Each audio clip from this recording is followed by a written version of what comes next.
اور امام الانبیاء فرماتے ہیں رأیت رجالا، پھر جہنم میں میں نے اپنی امت کے کئی مرد دیکھے، تقرض جلودہم بمقارید من نار، یہ لفظ حدیث کے امام الانبیاء فرماتے ہیں آگ کی کینچیوں سے، جہنم کی کینچیوں سے ان کے جسم کا چمڑا کاٹا جا رہا تھا۔ رأیت رجالا، آقا فرماتے ہیں میں نے مرد دیکھے۔ میں نے کہا جبریل ما شان ہؤلاء، یہ کون بدبخت مرد ہیں کہ آگ کی کینچیوں سے جن کے جسم کا چمڑا کاٹا جا رہا ہے؟ جبریل نے عرض کیا آقا یہ آپ کی امت کے وہ مرد ہیں جو اپنے جسم کو اس چیز سے سنوارتے تھے جو اللہ اور اس کے رسول نے ان کے لیے حرام کر دی تھی۔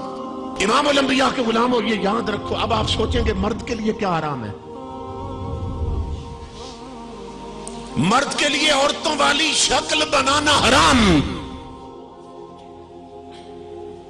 کہ داڑھی بھی چٹ کروا دے اور مونچھیں بھی چٹ کروا دے۔ امام الانبیاء نے فرمایا جو میری امت کے مرد عورتوں کی صورت اختیار کرتے ہیں ان پر میرے رب کی لعنت ہوتی ہے۔ یہ حدیث ہے حضرت صلی اللہ علیہ وسلم کی۔ مونچھیں بھی گئی، داڑھی بھی گئی۔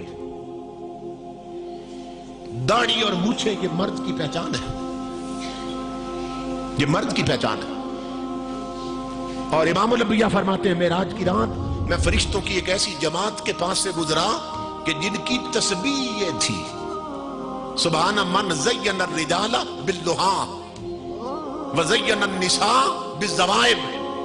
فرشتے یہ تسبیح پڑھ رہے تھے کہ وہ ہمارا رب پاک ہے کہ جس نے مردوں کے چہروں کو داڑھیوں سے سجاوٹ دی ہے اور جس نے عورتوں کے سروں کو زلفوں سے سجاوٹ دی ہے۔ فرشتے یہ تسبیح پڑھ رہے تھے۔